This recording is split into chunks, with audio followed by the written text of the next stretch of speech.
welcome all of you with the new chapter. I am here of chapter 4. Okay, class 5th part 1, just because ki one chapter is not finished na in a one part, so part 1 always remember कि हर chapter के साथ part 1, 2nd, 3rd जो भी है वो mention रहेगा, आपको easy रहेगा समझने में कि ये मैम कौन सा part पढ़ा रहे हैं chapter का. Okay, so chapter 4 class 5th part 1, the name of the chapter is Democratic Republic of Congo. आज हम पढ़ेंगे कॉन्गो जो कि एक कंट्री है, Republic democratic of Africa continent. Africa continent मुझे बनाने नहीं आया बट आई एम मेकिंग अच्छा सा बन जाए. You have to understood clearly. Africa continent हम सब जानते हैं. इसको बताने से पहले थोड़ा सा चैप्टर के बारे में समझते हैं. चैप्टर क्या है? कॉन्गो एक कंट्री है अफ्रीका कॉन्टिनेंट की. इसको हम the land of dense forest भी बोलते हैं. the land of dense forest भी बोलते हैं. क्यों बोलते हैं ये मैं आपको आगे बताती हूँ. अफ्रीका कॉन्टिनेंट है, हम सबको पता है. अफ्रीका के ऊपर अपर साइड में कौन सा कॉन्टिनेंट है? यूरोप. इस साइड में, ईस्ट साइड में एशिया, और इधर है ओशन. ओशन कौन कौन से हैं? क्योंकि देखो कभी भी हम ज्योग्राफी में कोई चीज़ पढ़ते हैं ना, उसका लोकेशन अंडरस्टूड करना इट्स मोस्ट इम्पॉर्टेंट. तो सबसे पहले हम इसका लोकेशन ही अंडरस्टूड करते हैं. Asia, Europe, there is a Atlantic Ocean. Atlantic Ocean, clear? Atlantic Ocean. There is Southern Ocean. There is Indian Ocean. ये ओशन हो गए, कॉन्टिनेंट हो गए. अब हमें एग्जैक्टली पता है कि हमारा जो अफ्रीका कॉन्टिनेंट है वो कहाँ पर है. अफ्रीका कॉन्टिनेंट हो गया. देन अब मैंने आपको बताया था, ये सारी चीज़ें समझ में आ गई. डेमोक्रेटिक रिपब्लिक ऑफ कॉन्गो हम इस चैप्टर के बारे में पढ़ रहे हैं. हमने लास्ट चैप्टर में पढ़ा है हीट जोन्स के बारे में. क्या पढ़ा है बच्चा? हीट जोन के बारे में. एक बार फिर से रिवाइज करते हैं. अब इन चीज़ों को हटा देते हैं क्योंकि आपको लोकेशन एग्जैक्टली क्लियर हो गई है अफ्रीका की. हीट जोन को एक बार रिवाइज करते हैं. Earth, equator, Arctic Circle, Tropic of Cancer, Tropic of Capricorn and the last is the Antarctic Circle. ये चीज़ें क्लियर है लास्ट चैप्टर से. इक्वेटर हमें पता है, जो इक्वेटर है ये सन से डायरेक्ट यहाँ पे हीट जाती है ना, ये तो पता है हमें. इक्वेटर सबसे ज़्यादा गर्म एरिया है, इसीलिए हम इसे टॉरिड जोन भी बोलते हैं. कौन सा जोन बोलते हैं? हीट जोन के अकॉर्डिंग टॉरिड जोन, मतलब hottest place of the earth. हमने अपने लास्ट चैप्टर में भी पढ़ा है क्लाइमेट में कि जब हमारा क्लाइमेट चेंज होता है उसमें बहुत ज़्यादा फर्क पड़ता है distance from the equator. Equator से जितना कोई चीज़ दूर होगी, नॉर्थ और साउथ पोल में होगी, उतना ज़्यादा वो ठंडी होगी, और जितना वो इक्वेटर के नज़दीक आएगी उतना ज़्यादा गर्म होगी. आ जाते हैं अपने इस पे कि यहाँ पे हीट जोन का क्या काम है. ये अफ्रीका कॉन्टिनेंट है और अफ्रीका कॉन्टिनेंट के सेंट्रल में हमारी कंट्री है जिसको हम DRC डेमोक्रेटिक रिपब्लिक कॉन्गो बोलते हैं. तो अब आपको समझ में आ गया कि ये क्या है. अफ्रीका कॉन्टिनेंट का DRC कॉन्गो जो है हमारा यहाँ पे सिचुएटेड है. ठीक है. टॉरिड जोन क्यों बोल रही हूँ? क्योंकि यहाँ से बिल्कुल बीच में से इक्वेटर यहाँ से पास थ्रू हुआ है. कौन सा लैटिट्यूड पास हुआ है? इक्वेटर बिल्कुल बीच में से DRC के. क्लियर? DRC और अफ्रीका बोथ. सो DRC.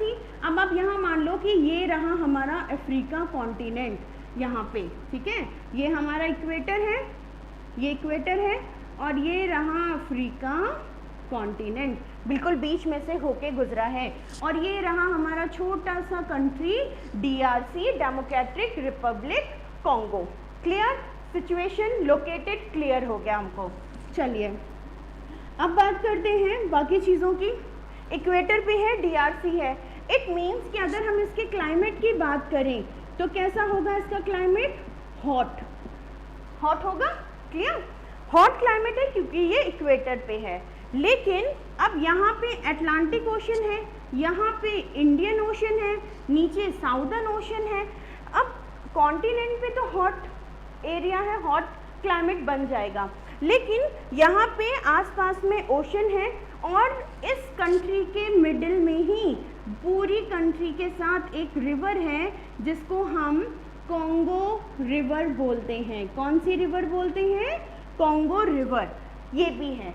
अब जब जितनी हीट पड़ेगी, सन रेज पड़ेंगे, उतना ही तो इवेपोरेशन होगा।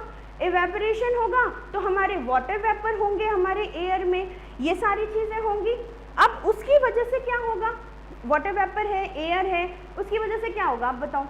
उसकी वजह से ह्यूमिडिटी होगी, है ना। हमने लास्ट चैप्टर में पढ़ा है क्लाइमेट वेदर में ह्यूमिडिटी होती है जब इवेपोरेशन होता है, ठीक है। तो कॉन्गो रिवर की वजह से, अटलांटिक ओशन, इंडियन ओशन, इन सब की वजह से यहाँ का जो क्लाइमेट है हॉट है इक्वेटर की वजह से, एंड वेट भी है। क्या है? वेट।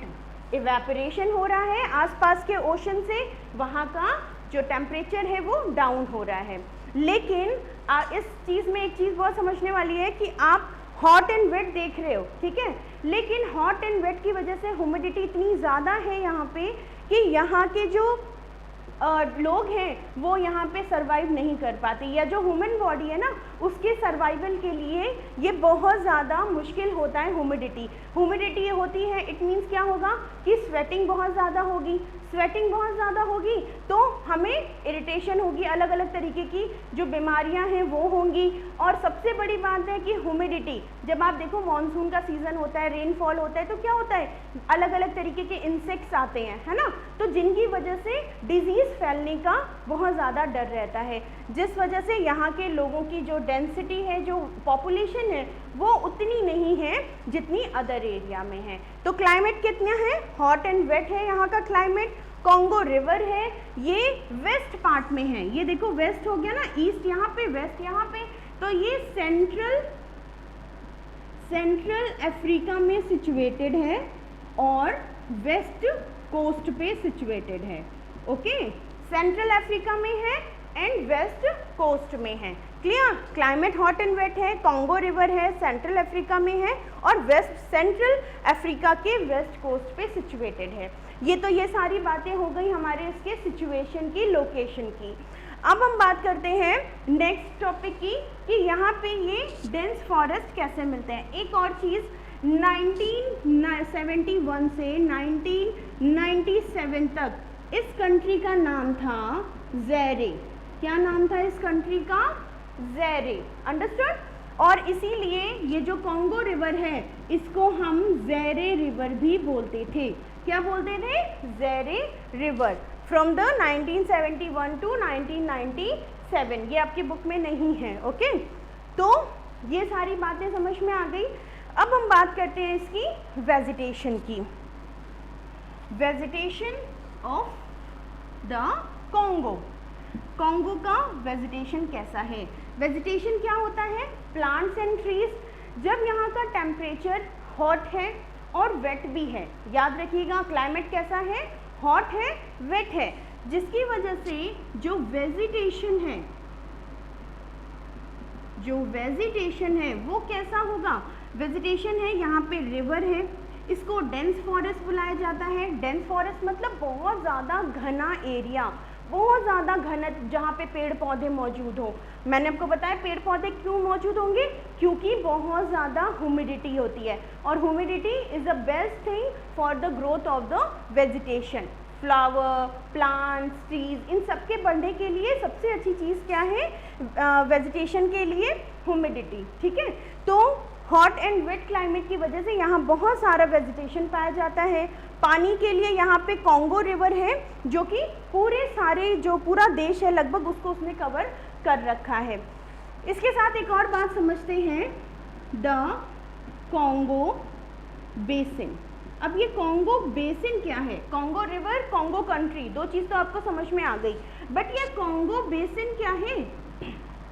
कॉन्गो बेसिन होता है, या बेसिन, सबसे पहले बेसिन को समझते हैं। ठीक है, बेसिन क्या होता है? जस्ट सपोज कि ये आपकी कॉन्गो रिवर जा रही है, ठीक है, ये कौन सी रिवर है? कॉन्गो और जायरे। जायरे बिफोर द 97 और अभी कौन सी है? ये कॉन्गो। अब इसमें छोटी मोटी बीच में से कोई नदियां हैं, झीलें हैं, वो भी नदी, नॉट झीलें, नदी जो है वो भी इसमें मर्ज हो रही हैं, आसपास से आके इसमें मिलती चली जा रही हैं।